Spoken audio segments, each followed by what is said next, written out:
Hello, ladies and gentlemen, and welcome to the MMA Brothers. This is the first official episode here on Sunday, November 23rd. 23rd. Brad Jones, Colton McKinley. and we're here. Let's do this shit. Yeah, man, I'm here with my gas station coffee, and I'm ready to talk about Edgar Swanson. Edgar Swanson, it happened. Yeah, Swanson got obliterated. I didn't expect that. Definitely thought Swanson was going to take that one. Got killed. And I was saying last night that, like, literally at no point in the lead up to this was I thinking that it would turn out this way at all. No, I didn't either. Literally did not think Cub Swanson was the kind of fighter that would get totally shut down on his back. Yeah. Or Frankie Edgar is just that good. Right. You know, and I think it's that. Yeah. I think it's the fact that he is really great, but the win puts him in a really weird spot. Yeah. Because so what do you do with it? Well, okay, so let's take a step back. Let's talk about the whole featherweight picture. Right? Remove Super Korean boy, Korean Super Boy. Take him out of it. He's not there yet, but he did have an awesome ass first KO. Fight first on the fight prelims. Dude won in like 16 seconds. It was great. Yeah, it was a lot of hype behind this kid. Yeah. And it's weird because there's not usually, I don't know, there's just usually not a lot of hype behind non-English speaking, especially Asian in the sport. Yeah. Like, and the dude, yeah, okay. So he was really good. So now we have Conor McGregor fighting Dennis Siver, right? And we have, Cub Swanson was facing off with Edgar, and we had Lamas against Bermudez. Aldo and Mendez did their thing. So now you have... Supposed to be Cub Swanson getting the next title shot. That's out now. So that's gone. Bermudez would have probably gotten the next title shot if Cub had lost and he had beaten Lamas. Yeah, didn't get that, so cut that out. And so pretty much what we have is a golden paved road for the Irishman, Conor McGregor, to go right on in there. And I honestly think that we could see a Dennis Siver injury coming up here soon. Potentially. Or a mysterious drug test, or any reason to get McGregor out of that. It's the thing, though. I feel like they're too invested. They've got him headlining in Boston. I feel like if Siver got hurt, they'd just throw Conor someone else, like a Nick Lentz. Or I think that the two fights to make next, I say you go give Frankie Chad Mendes. Give Frankie Chad Mendes, just do it. I know it doesn't make a lot of sense, but they're both... Why don't you give him Lamas? I don't know, man. I think you give Lamas... okay, so Lamas and Cub Swanson already fought, right? Lamas won. Yeah. Give Cub Swanson Nick Lentz. It's another good wrestler, but a lower tier wrestler, because he needs to work on his wrestling before he can get back to the top. Well, that's why you'd throw him you gotta match up the wins with the losses. It doesn't make sense, at least from a business standpoint. Yeah. Because, like, you take, let's say, I think Nick Lentz would be a badass fight for, he really is a dark horse. I would put him in the same category as, like, a Bermudez. Right. Ooh, that could be cool. Yeah, I would put him in the same category as Bermudez, just because not a lot of people think about him. He is getting wins. I say the next fight for Edgar is kind of... I'm curious to see who they're going to match him up against next. Especially since this was from the UFC's standpoint, unexpected. They were definitely, you could tell, banking on Cub Swanson taking the W there. Getting that win. Go ahead and give him the next title shot. But that's out. Making them not kick themselves in the ass for just throwing. Like, that was honestly like one of the silliest moves I think they've ever done. Yeah. It's just like, here's Dennis Seaver. Right. Top 10 featherweight. Just someone to keep you busy. Yeah. Especially taking a step backwards after you already... a step back. You already jumped up to 5 and knocked out Poirier in like a couple minutes. And now they drop all the way back and give him, like, I think Seaver's ended up ranking like 9th right now, but regardless, I mean, he's a... Is he, though? Like in terms of actual UFC quality. Rankings, he's maybe 9. Yeah.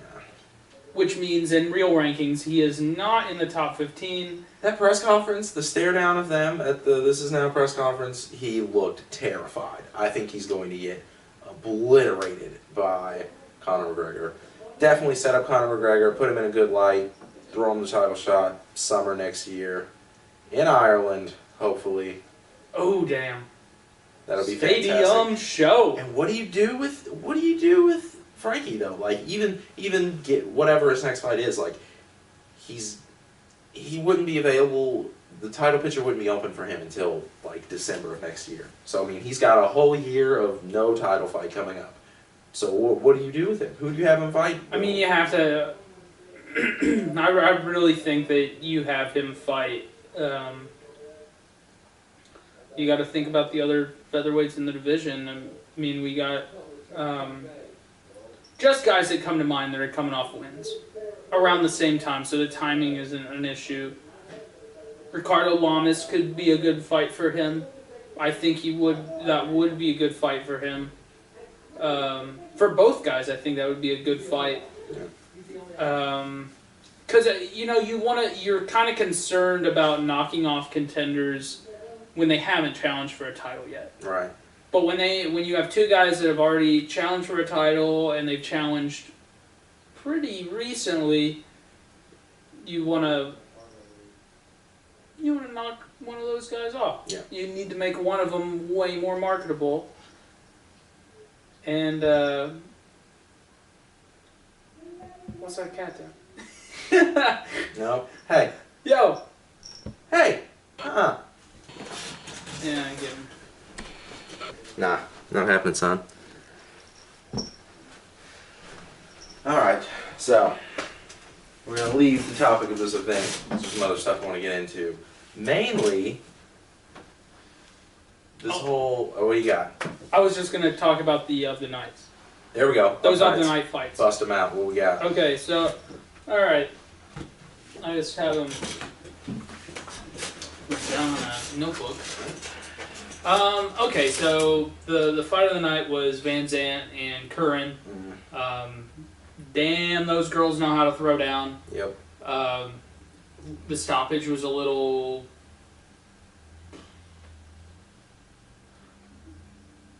I don't know. I was think okay that, with it. In the context of the whole fight, I was alright with it.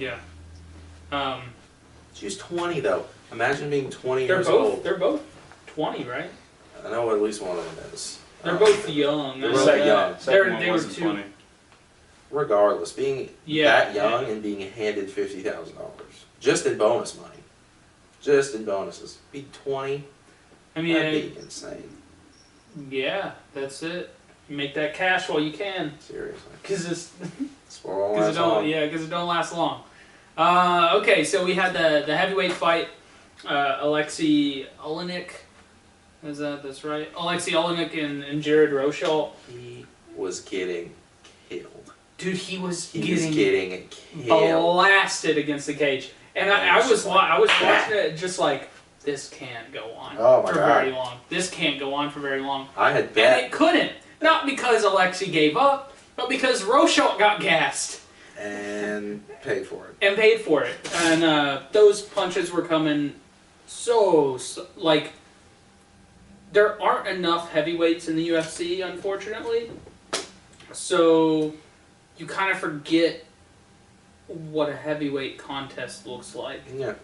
And it is just a whole nother thing, man. It is clear. Like, you do not look away because that is what can happen. Like, the definition of a division where anything can happen. Like, someone can be dominating for 4 minutes and like a long time in just one punch. It just doesn't matter. All that, not important. Man, they need heavyweights though. They do. There aren't any. Because these guys did not look like main card heavyweights. Yeah. They did not. And I don't know, where are the heavyweights? Where are the heavyweights? Also, why are they cutting? I feel like in this day, like, we should be cutting any heavyweights. Even if they're garbage, like, keep them around. They're heavy, they're people that if can they're fight heavy, they're above. I know, man. Especially, so they make some questionable cuts. They got Todd Duffy back, though, so that's all that matters. I'm betting on Todd Duffy. He's on the main card of 181. I'm going for best be betting on Todd Duffy. Come on, Todd Duffy. All right, so. And Edgar was the other one. Yeah, and Edgar was the other one. And I looked in on Twitter. Somebody posted up the scores going into the 5th round, and god damn it, Cat. Someone posted up the scores going into the 5th round, and they read as followed: 39-36, 40-36, and 39-37. Okay. Yeah. Yeah. So. I mean, Frankie was just dominant. Really dominant. Couple looked bad. Couple looked really bad. Got killed. Latest stoppage. Latest in stoppage UFC in UFC history. What, 4 seconds left in the 5th round? Mm-hmm. Yeah. Crazy. Neck crank. They had it as a rear naked choke, but it looked like it was Edgar caught the chin and just turned. Yeah. All right, so the time is now. The time is now. Apparently not. No. Disappointing press conference because the big announcement that they advertised, as soon as they came out there, someone was like, hey, what is it? Didn't get it done in time. So half of the whole... What do you think it is? Brock Lesnar. You think it's Brock Lesnar? Yes. I think it is. You think they were going to bring out all the UFC stars? And Brock Lesnar. I swear to God, I cannot... That would just be perfect. That would be perfect. Anderson, Jones, get out here. We need you to be here so that Brock Lesnar can come back. What could it have been? I mean, think about this massive announcement, which supposedly they're still going through with. They just haven't got it finished yet. I feel like that's it. Brock, everything's lined up. Brock's saying he wants to come back. Danny keeps hinting like they're a good relationship. What is a big announcement? Who does he fight, though? Who the hell does Lesnar fight? Give him Dos Santos. He will get obliterated, but that's a fight people want. You can't give him Dos Santos, man. Give him, like... Give him... What do you got? Over him again? Barnett. Barnett would be cool. I think the most fan interest would be behind a Dos Santos. Dos Santos. I think the most fan interest would just be Brock Lesnar versus... Think about the timeline. Bring Crazy Horse back. Think about the timeline, though. Dos Santos is going to take on Miocic in December. Say he wins. The heavyweight division is still a gridlock. Velasquez fights for Doom. Hopefully, next summer in Mexico. So then, again, Dos Santos is in a Frankie Edgar position where he can't fight for the title for at least a year. But he's a beast, and he's at the very top. He's got to just stay active. So you got to give him someone. Yeah. Give him Brock. Big money. Easy win. Should be anyway. But yeah, the big thing with the time is now conference. Let's see how he does with Stipe. Right. That's going to be a fantastic fight. I'm really excited about that. Things that I learned from the press is their time is now conference, though. Of the 15 top pound-for-pound fighters on the planet, in the next 3 months, 9 of them will be fighting. Incredibly impressive to me. I'm very excited about that. It's been a really weak past year. These next 3 months are going to be hitting the ground hard. Also, think about the people that were all on the stage at once. John Jones was there. Chris Weidman was there. Machida was there. Machida got handily smacked by both of them in both weight classes and are the 2 people that are preventing him from ever being champion again. I wouldn't say that. I will. I wouldn't say that. I think Jones was dominant. And slept him, and Weidman was dominant and beat the hell out of Machida. Did you see it's that not fight? on the same level. Yeah, I did. I watched that fight. If anything, I thought the Machida fight was even more dominant than the John fight because he beat him over 5 rounds. Instead, well, John finished him, which I mean is decisive. But yeah, it's decisive. I think that. But I mean, like besides the 4th round, which Machida won the 4th round, but every other second of that fight was Weidman beating, and Weidman was incredibly hurt for that fight. He was very injured. A full healthy Weidman, I feel like slaughters. I gotta see him do it again, brother. Also, in that room, Weidman and Anderson, who Weidman slaughtered Anderson twice. Yeah, did you see that picture on Jones's? Yeah, it was all of them standing there. It was Gustafsson, Weidman. There was another one. Gustafsson was there with John and Cormier. Jones, tons of static in that room. A lot of static. It's a bunch of people who have already beat other people and they have beefs about it, essentially. It's not even they beat him up. It is, I beat you up and stole your dreams. Essentially, I'm stopping you from ever achieving your goal. You have a goal and I did it first and I'm going to keep doing it. And you can't do anything about it. That's essentially what that room was. And toppled on top of that, the terrible, in my personal opinion, announcement that if Anderson beats Diaz, he fights Weidman a 3rd time. Horrible. That's terrible. On the same card, you already have Yoel Romero and Jakar essentially fighting for #1 contender. That's a good, both new blood. That's a good fight. Let that happen. Anderson, we'll see, but I don't want to see him fight Weidman again. I don't want to see him fight again, period. I have like an old Yeller relationship with Anderson. Mm-hmm. I love him so much. Yeah. But I just want to be like, get out of here! I hate you! I hate you! Get out! I hate you! Leave! He shouldn't be here. Run! It's dangerous. I just want to hurt his feelings. The sport is so dangerous for him at this point. The sport's dangerous, period. Especially for a 40-year-old man. At that press conference, he was like, my leg hurts. My leg still hurts. I'm not 100% yet, but I'll get there. That's an issue for me already. I don't want that. You're going to be hesitant. Really? Hey. At least lay down. Just lay down. I don't even care. That's fine. There. That's what we like. Alright, so. Yeah. Fight's going to be nuts. I personally think Diaz is going to beat Anderson, so that's going to work itself out. How do you see him beating him? On the feet. Really? Yeah. I think Anderson's going to keep it on the feet. Of course, Diaz is going to keep it on the feet. I think Anderson's going to be too tentative with his leg to throw a lot of kicks, which is the biggest thing for his arsenal. He's going to keep with his hands. Diaz is excellent with his hands. I think he's going to overwhelm him with strikes, taking Diaz on that fight. I don't know, man. Just Diaz's head movement has just never been there. He doesn't move his head. Last year, I would have said Anderson all day, because especially up the middle. Diaz always keeps his hands open. He's always susceptible up the middle. Anderson's known for going up the middle, killing people. Yeah. I don't know if it's there. I mean, we'll see. We got a ways off, but And that's another thing for his leg. I mean, we have till January, so I mean, right. Like, there's a little bit of time, but like I'm still, and I'm concerned. Oh, I mean, no, it's not. It's definitely not going to be an easy fight for either dude. No, and they're both coming off of pretty long layoffs, you know. Yeah, that's true. What's the thing that I wanted to... Oh, okay. Okay. So, looking at the way that... Like, just comparing products, right? So you have the Bellator new regime doing 16 shows all of next year. 16. Right. Compared to the 45-ish. Give, not take. Just give. It's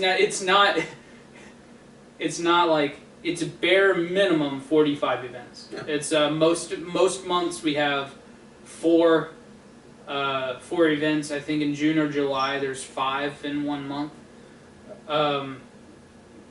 That's gonna be insane. Well, the thing with the UFC has always been that at this point we can fill up a card with the best of the best fighters that other organizations don't have. Yeah. Another organization can't fill up cards with the top competition, which is how it was back in the day. Now the UFC just is like, you get a main event and a co-main event. The rest is... they're definitely going with a quantity over quality approach. Now, that said, with these next 3 months are loaded. But after that, once we get out of February, I think another 2014 of just, there's a card every weekend, main event's good, possibly the co-main event's good, the rest of the cards, people you've never heard of. It's just, they're there. People fighting, whatever. Can't get too emotionally. Well, the thing is now, like, I know early on, when I started watching, there's a difference, like a UFC caliber fighter, right? There was the UFC caliber fighter versus an MMA fighter. Whereas now, UFC caliber used to mean you had the skill to be there. Right. You had the skill to be there. And now it's kind of become where UFC caliber is the fans know who you are. Yeah. And you can be Jake Ellenberger, who has lost 3 straight and is probably going to stick around. He could probably lose 2 more and still stick around because people know who he is. It's his name. And they need to put a main event on Fight Night Macau. And people know who the hell Ellenberger is and throw him in there. I don't know. It's just a weird it's just a weird transitional time that we're in right now. It's like I like fights. I like to watch fights, but I also like if you took a look at like the last few. I'm not gonna pull up my phone, but like the last few events, like even as recently as 2010. It would have been okay. Like let's take the last few cards. It would have been Chad Mendez, Jose Aldo, somewhere on the card. Frankie Edgar, Cub Swanson. Co-main event. Co-main event would be that. Green and Barboza would have been on the prelims. Probably would have been on the old prelims. Olenek and Rochal would have and never made it onto a main card. They may have opened. They may have been the very first fight back in the day. I don't know, man. It's just there's no real solving it. No. It is what it is now. Yeah. It's just a transition phase. We'll get through it and then we'll end up with something on the other side. We don't know what it is yet, but we'll get there. Okay, so what's the next fight coming up? What's the 181? 181. We begin the ultimate pay-per-views. These next 4 pay-per-views are loaded top to bottom. It's about to be going down, but we don't have anything next weekend. Then we have the weekend after that. So we'll talk more about that next week. What's up on there? They good? Yeah. Yeah. So there's that. This looks kind of... That's what Johnny's is working with right now. So this dad man that's going to go in there and... Where's his beard? Does he cut it off. After the last fight, he cut it off so he could grow it back so he doesn't have to use stubble now. No beard for this one. But yeah, that's that. That's all I got. Yeah, that's all we got. Hey! Yeah. Just did that. Episode 1 down. Peace, Thanks, guys. Next week, tune in for episode 2. That guy too. Comment them. Leave them below. Thanks, guys.